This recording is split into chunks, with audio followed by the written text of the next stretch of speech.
কঠিন অবস্থায় আছে। পশ্চিমবঙ্গের মানুষ কঠিন অবস্থায় আছে এবং দক্ষিণ বিধানসভার প্রত্যেকটা মানুষ আজকে পরাধীন হয়ে গেছে। ল অ্যান্ড অর্ডার বলে এখানে কিচ্ছু নেই।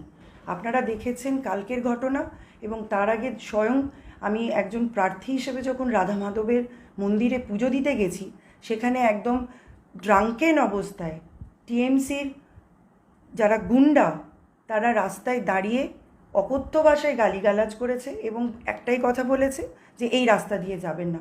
সেখানেও আমি প্রতিবাদ করেছিলাম যে এই রাস্তা মানেটা কি, রাস্তাটা কার। কালকেও একই ঘটনা ঘটেছে। আমি ওখান থেকে প্রচার করেছি এবং আমার এক অতি সাধারণ কর্মী তার বাড়িতে আমি একটু বিশ্রাম গ্রহণ করেছিলাম। আমি আসার পর সেখানে রাত্রেবেলায় ওখানকার বাহুবলী কাউন্সিলর গিয়ে অকথ্য ভাষায় গালিগালাজ করে, অকথ্য ভাষায় থ্রেটনিং চালায়। যখন আমি পুলিশ প্রশাসনকে জানাই, তখন তারা যখন যায়, অত্যন্ত দুঃখের বিষয়, যাদের হাতে ল অ্যান্ড অর্ডার থাকার কথা, যাদের মানুষের পাশে থাকার কথা, যাদের প্রোটেকশন দেওয়ার কথা মানুষকে, তারা নিজেরাই আজকে তৃণমূল শাসকের কাছে চমকানি খাচ্ছে যে